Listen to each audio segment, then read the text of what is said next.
This is Rik Donley and Jessica McGonigle from the Ohio Department of Developmental Disabilities.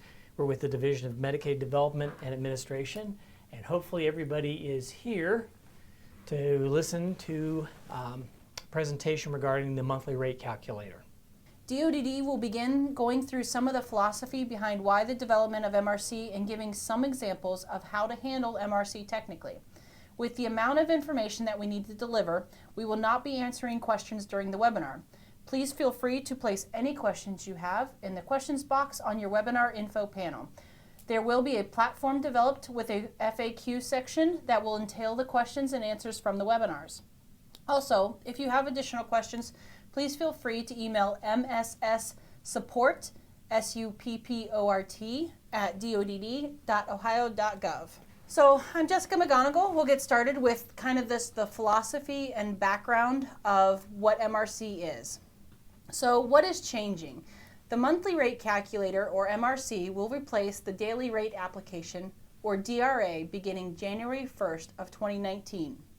Unlike the DRA, the MRC creates a monthly breakdown of hours and costs projected for a person's waiver span, as long as a provider is within plus or minus 3% of the hours projected in the cost projection tool, or CPT. They will receive the payment projected for that month. All DRA sites or homes must transition to MRC by January 1st of 2020. County boards of developmental disabilities and providers should work together to determine the date each site will transition. So why is it changing? Currently, providers and county boards spend a significant amount of time making adjustments to a person's cost projection tool, or CPT, when minor changes occur to a person's schedule. On average, a person's CPT is adjusted 10 times annually. With each adjustment, county boards and providers spend about 10 hours of administrative time implementing the change. For a site projected at $200,000, changes to CPT typically only work out to $200. The administrative time spent on adjustments does not add quality to the services people with developmental disabilities receive. So who proposed this change?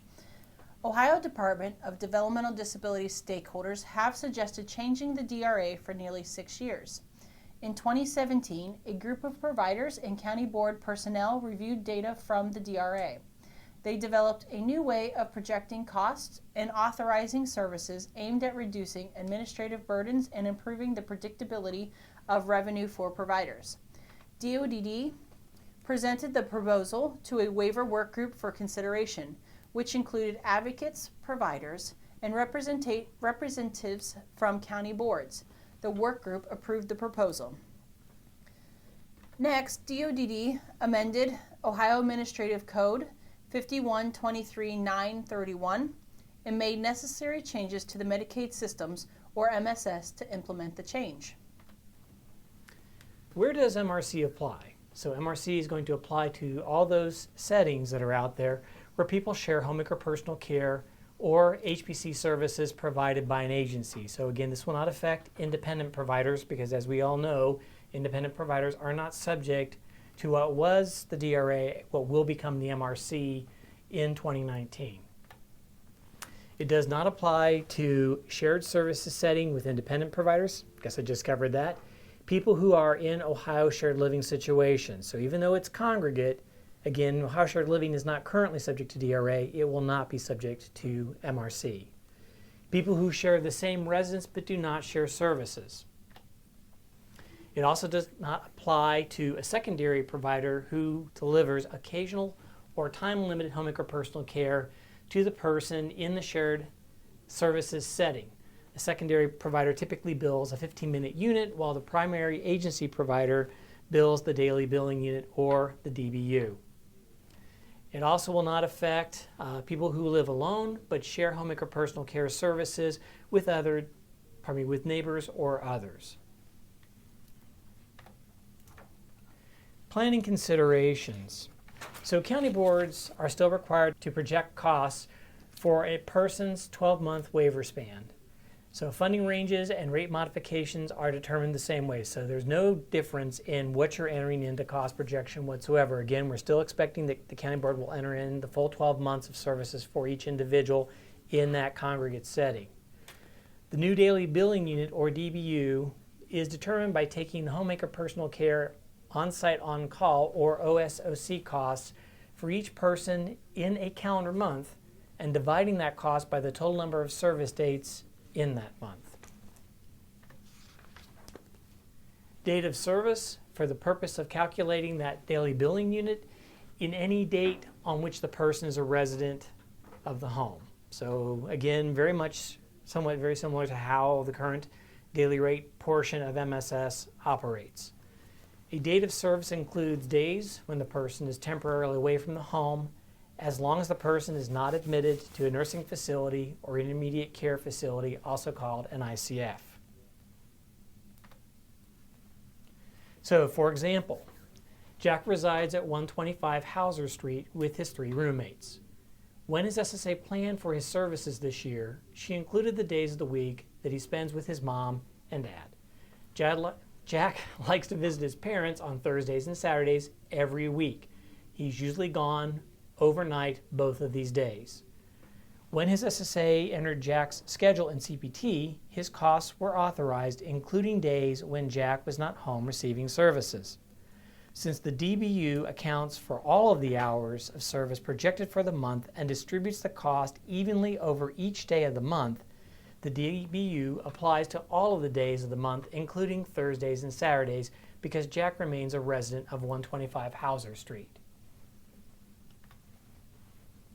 It is important for county boards to project costs each month as accurately as possible to reflect the person's real life, considering a person's typical homemaker personal care usage patterns, adjustments based on history, holidays, day service program closures, and weekends, and other anticipated changes to direct service hours. Now, much of this is what county boards are really currently doing with MSS. But as we've mentioned before, with this going to monthly spans, which we'll see a little bit more further on in the PowerPoint, it becomes important to look at each month individually of that 12-month span. These typical patterns should be applied to the calendar in the Medicaid Services System application. As much as possible, unscheduled time should be applied to the month in which it is expected to be used. So going along again with the concept that there will be 1 month spans in which the provider will create actuals against, that's why it's important to look at each month individually, and when assigning unscheduled time, we'd want to make certain that it's assigned to the month to which it would apply. For example, Jessica lives in Northeast Ohio. When Jessica's SSA does her annual planning, she looks at Jessica's use of homemaker personal care services. During December, January, and February, the SSA confirms that because of winter weather, Jessica typically uses about 40 additional units of homemaker personal care. Because there is no consistent schedule identified with the extra units, the SSA cannot apply them to a schedule on the calendar.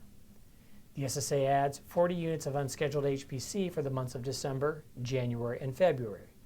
Although the units are unscheduled, they are only applied to the appropriate months rather than the entire waiver span. By adding the units in the appropriate months, it is more likely the provider will render services as planned within the 3% margin. When units are entered as unscheduled and when clear parameters around the waiver span are not defined, example January 1st through January 31st, all unscheduled units will be distributed equally across 12 months of the person's span.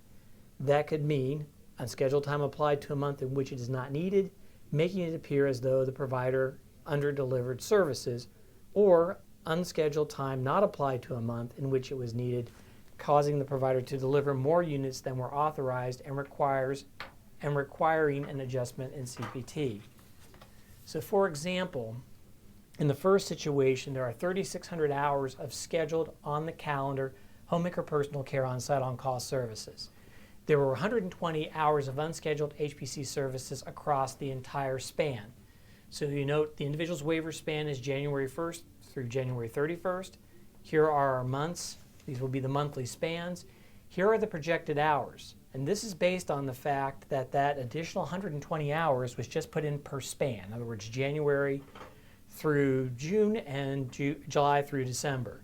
So what MSS did in the MRC application is it basically prorated that amount to 10 additional hours per month. When the provider entered in their hours for each month, notice that they only were expecting to provide those additional hours in the months of January, February, and December. But because the system expected them to be 310 hours per month because of how the information was added under unscheduled, it now makes it appear that the provider has over-delivered in January and February and under-delivered in March, April, May, June, July, August, September, October, November. So that's why it's very important with how MRC is going to work to make certain that those unscheduled hours, because they can't be applied to a pattern, because it's not certain what the need is going to be, but we know there's additional units or hours needed, need to be applied specifically to those months. In our next example, this is where again we have our 3,600 hours of scheduled on the calendar, homemaker personal care, on-site on-call service. There are 40 hours of unscheduled homemaker personal care service for each month for January, February, December, which totals 120 hours of unscheduled services in the 3-month period. So note here, we have those hours specifically identified for January, February, and December. The other months, we don't have it applied because under unscheduled, we specified that. Then notice, as far as the number of hours that the provider delivered, kept them within the margins that we originally believed they should be providing based on what was entered into cost projection. So that's why it's important in this case to be very clear about any additional units you want to authorize, where they need to be in which specific months. Once cost projections are entered, the site should be shared with the provider for review. That's been standard practice since we launched MSS back in 2010. If the total cost exceeds a person's Ohio Developmental Disability Profile, or ODDP, funding range, obviously county boards will submit a request for prior authorization. So again, no changes with prior auth. The bottom line is just how those costs are going to be spread across site cost bands more than how cost projection has always worked. After the cost projections are finalized, no changes should be made unless a person moves to or from the site, a person living at the site starts or stops day programming, because obviously these would cause a change in the schedule or a change in who's in the home and possibly what services the people remaining in the home would be receiving, or a circumstance causes an increase or decrease of more than 3% in the hours of homemaker personal care provided at the site during the calendar month. It is imperative for team members to communicate changes in a person's service needs in a timely manner. Now, the department realizes that county boards are already doing this, but with these changes in these monthly site cost bands, it becomes even more important about the timeliness of the changes that may occur that could overall affect the number of hours that need to be provided in that month to each person in the residence. When a significant change occurs for one or more people in the home that require additional direct service hours, the team may agree to make adjustments proactively, rather than waiting for the provider to enter actual service hours to see what hours are needed. For example, Bill lives with his 3 roommates at 234 State Street. On December 13th, Bill fell and broke his hip. Staff took him to the emergency room for treatment. Bill was admitted to the hospital and scheduled for surgery the following day. The doctor expects Bill will be hospitalized for at least 3 days and transferred to a nursing facility where he can receive physical therapy. The doctor expects Bill to return home in 3 weeks. Based on the information the team knows about Bill's care needs, the SSA can update the CPT to reflect Bill being out of his home for the rest of December and the first week of January without waiting to make those changes retroactively. Retroactive changes to CPT are permitted up to 2 months. For example, a provider can request additional hours for January 2019 if they provide documentation to the county board regarding the person's need for additional hours. The last date of retroactive change will be permitted is March 31st of 2019. So again, 60 days after the end of January, the provider has an opportunity to request an increase based upon services rendered that were assessed to meet the individual's change in need. The CPT must be adjusted whenever a provider produces documentation for the county board that one or more people in the home required additional direct support hours. How does the monthly reimbursement calculator work? So upon authorization, so in other words, right now county boards go into cost projection, enter all their details, they finalize those, they go to the service payment authorization portion and they do the authorization there. Now at that point, MRC will automatically sort each person's direct service hours projected for the year by calendar months. This includes on behalf of services, on-site on-call, and hours approved through prior authorization. So at that authorization, MRC is going to generate those monthly spans. When a person's waiver span stops or starts mid-month, MRC will break the month into two distinct months. The first month will be the last month of the previous waiver span. The second month is the first month of the new waiver span. For example, Alice's waiver span is January 24th of 2019 through January 23rd of 2020. MRC would display the site cost spans in the following, as far as what we have over here. And what's a little bit different about this is we're going latest month, earliest month to last month, which is a little bit different in display because originally DRA displayed most recent to what would be the newest date, but this is reverse order. MRC calculates the daily billing unit based on the number of days and hours associated with each site cost span. When a person enrolled in the IO, and this is Mary for the case of the next example we're going to look at, waiver share service is someone enrolled in the level 1, in this case that'll be Harry, or who receives local funding through the county board, in this case that'll be Barry, MRC will continue to calculate a DBU for all the people in the site. So here's another difference. This is the MRC main page, so there will be one landing page for both county boards and providers. So both the county board and the provider can open the plus sign like what currently works in DRA, and you'll be able to see the specific details for each individual as far as their contribution and what the DBU is going to be for that month, and whether or not the individual's daily billing unit will exceed the Medicaid maximum reimbursement. So again, for Mary, who's our IO person, the provider will generate their actual, upload it into EMBS, and we paid that daily billing unit. Harry was our level 1 person. Well, Harry needs to be in here so that his staff time doesn't get attributed to Mary or Barry, but the provider will continue to bill a 15-minute unit using single-line claim entry through the Medicaid billing system. Barry, who in our example is a non-waiver recipient, again, he needs to be in here because his staff hours need to be just apportioned to him and not to Harry and Mary. Again, that provider will bill the county board in whatever manner the county board is typically requesting reimbursement or billing from the providers for county-funded folks. So again, everybody still will have a DBU as far as it works in the system, but again, how they bill has not changed from what was true under the DRA. MRC will determine what the DBU is for each day of the calendar month. It is a flat rate that may be billed by the provider for each day of service, meaning for every day the person is a resident of the home and has not been admitted to an ICF or nursing facility. When the DBU for a month exceeds the Medicaid maximum reimbursement rate of $508.30, the board may submit a request for the setting to be exempt from the daily billing unit. The board will send an email to msssupport@dodd.ohio.gov stating the following information: the name of the cost projection tool, the start date of the MRC exemption, the end date of the MRC exemption, and the reason for the MRC exemption. So this is very much exactly like what county boards do currently when requesting an exemption from the DRA. Now, what's a little bit different, so the MRC exemption can be submitted for a date 60 days retroactive to the start date of the exemption requested, same process that you county boards currently use. For example, the request submitted on 5/1 of 19 with a start date of an MRC exemption request of 3/1 of 19 would be approved pending review by the department. The department, DODD, will review all requests and make a decision within 30 days of receipt of a completed request.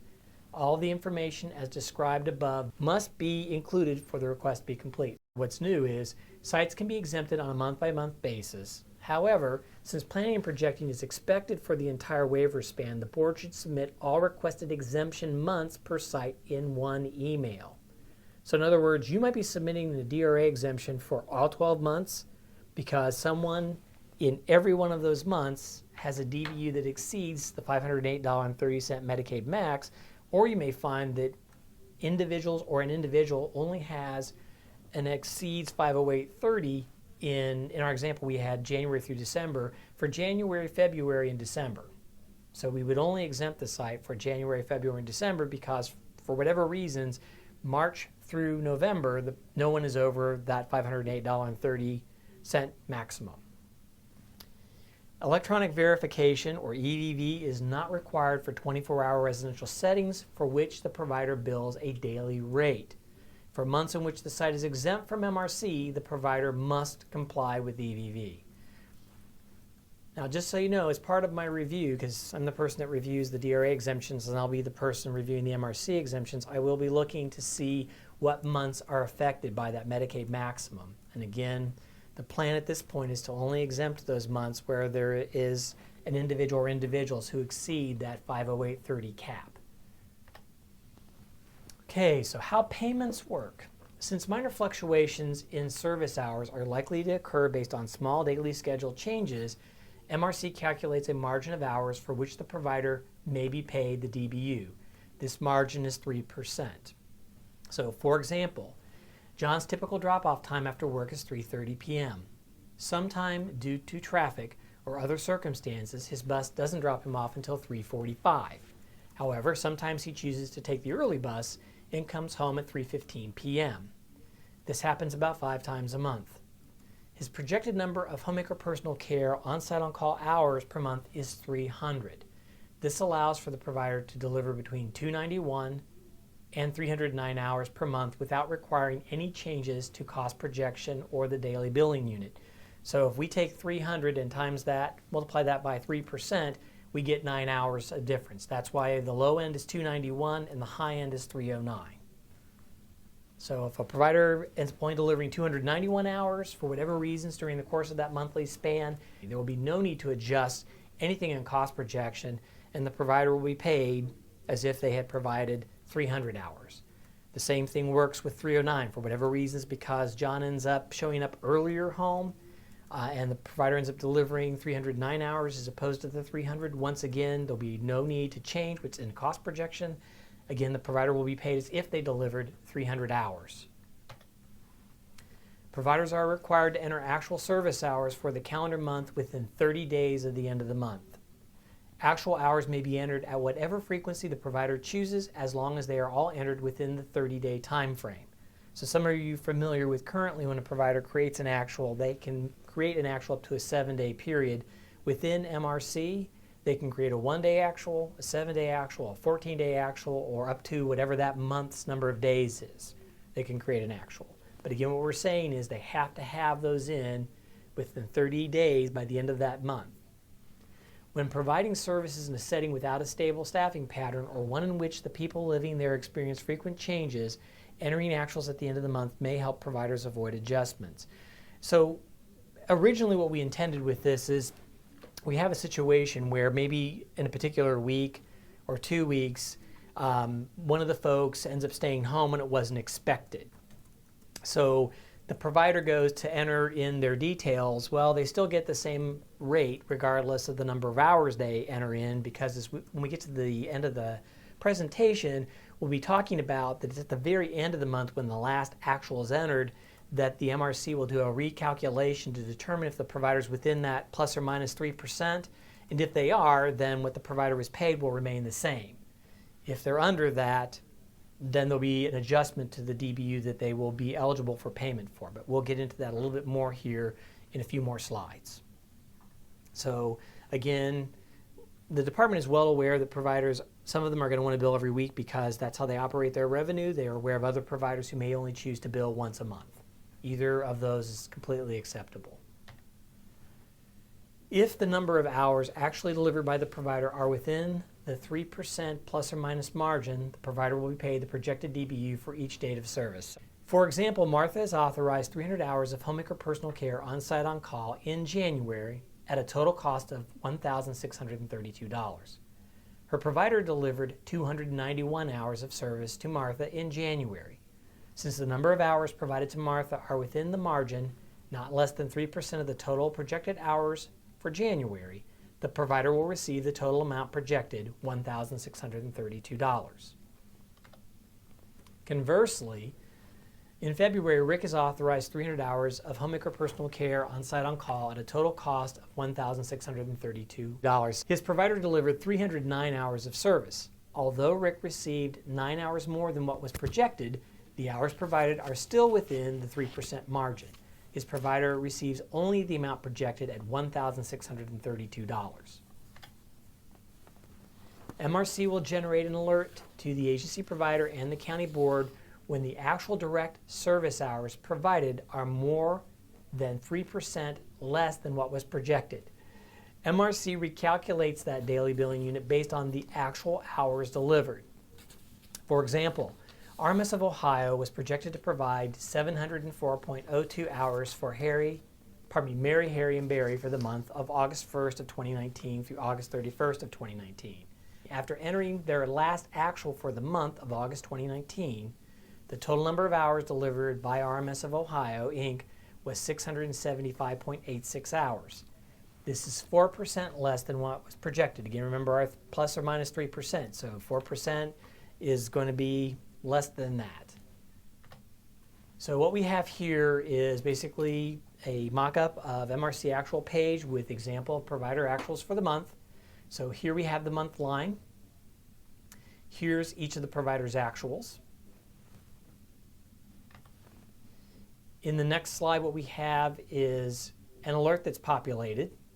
And the reason that alert is populated is the total number of hours that's been provided or delivered by the provider is less than that 3%. So what ends up occurring is the provider will get an alert. That alert will say, here were the projected number of hours, 704.02. The range, when we take 3% less than or 3% more than, so that 3% under would be 682.90, that would be acceptable, or up to 725.14, that's the 3% above. But because they delivered 675.86, that's under by 4%, the actual hours are below the projected service hours by 28.16 hours.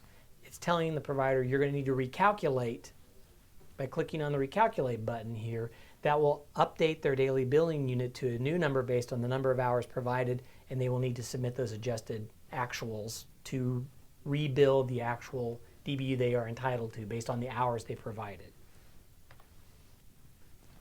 When the actual direct service hours provided are more than 3%, so this is the flip side scenario, we're going above, 3% above what was projected for the month, the agency provider may submit a written request with supporting documentation for a modification to the CPT for that month and for future months if the circumstances causing the increase in hours are not temporary. So again, let's say in March, Rik ends up falling and breaking his leg, and so the doctor says it's really not good for him to weight bear. We know that Rik's really bad about using his wheelchair or using crutches, so it's decided if he gets to stay home, more than likely Rik will be pretty good about watching TV and eating his favorite foods and not wanting to get up and move around a lot.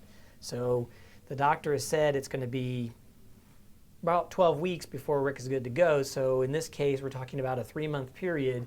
So the costs are affected for that month and 2 subsequent months. That's where the provider would be submitting that request to the county board to adjust what's in cost projection.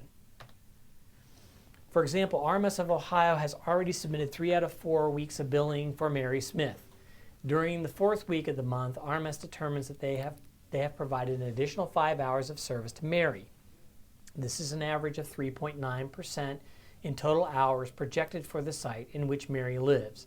The payment is $89.80 for the additional 5 hours. The provider determines the administrative costs associated with updating the cost projection tool, and resubmission of adjusted claims would cost significantly more than the $89.80 they hope to claim. As a result, RMS chooses not to request an update in cost projection. When supporting documentation indicates an increase in hours is necessary to meet the person's needs, the county board shall revise the person's service plan within 30 calendar days. When circumstances exist that prevent the provider and county boards from making necessary adjustments to service projections within 60 calendar days of the end of the calendar month in which the services were rendered, a request for a retroactive adjustment may be submitted to the department by the county board upon agreement from the team. So in this particular case, remember the example I gave where January was done, provider, county board realized some changes need to be made, but for whatever reasons, those changes aren't really gelled until April. Well, typically, the county boards can update costs in January through March 31st. But because of whatever occurred that resulted in delay in getting to that, it wasn't done until April. You can submit those requests to the department for review, and we can make certain that those necessary hour adjustments actually go through to the MRC month to which they need to be updated. The board will send an email to mssupport@dodd.ohio.gov stating the following information. Again, the name of the cost projection tool, start date of the adjustments, if more than 1 month is being requested, the end date, reason for adjustment request, why this wasn't completed within the 60 calendar days. The provider is expected to use the pop-up calendar in MRC to enter all the dates on which the person was admitted to an ICF or nursing facility. So in this particular case, the only days that the provider cannot be paid or will not be reimbursed for that specific day of service is because the individual has been in an ICF or MRC. So again, we have a pop-up box that will come up. They'll go ahead and indicate which dates the individual wasn't available or was in an ICF or NIF facility, and those dates for when they submit an actual or even a month's actuals, they will not be reimbursed because Medicaid is actually paying for that service through the ICF or NIF. Once the provider has entered all actuals for the month, MRC will recalculate the DBU for any person who is admitted to a nursing facility or ICF for that month. If the total hours delivered by the provider was within the 3% margin, in other words, plus or minus that 3%, MRC will take the total cost projected for the month and divide it by the actual number of dates of service, in other words, total days in the month minus the days on which the person was admitted to a nursing facility or ICF, allowing the provider to receive the total projected payment for the month. So if the provider's billing per week, they won't necessarily see that money up front, but when they finish and enter their last actual, and the MRC recalculates what that DBU is because the provider's still within what we've been using is 300 hours per month. They're within that 300-hour window per month. It will increase the DBU to make certain that the provider is able to recoup those dollars for the days that the service was provided.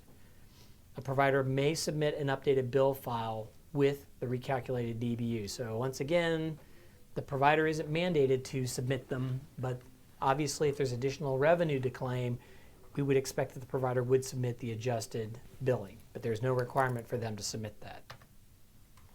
If the total hours delivered was more than 3% below the projected hours, so again, this is where the 4% example we used, MRC will calculate a new DBU by first determining the new monthly payment due, multiply the hourly rate by the actual number of hours delivered to get the costs in the site for the month. The cost for the site for the month will then be divided by the individuals according to the percentage each individual contributed to the original costs, and each individual's monthly cost will be divided by the number of days to get the adjusted DBU. So if the provider's at 4% or 5% under, and we've got these other days that we're out, it's going to refigure what that daily billing unit's going to be. Okay, non-billable days.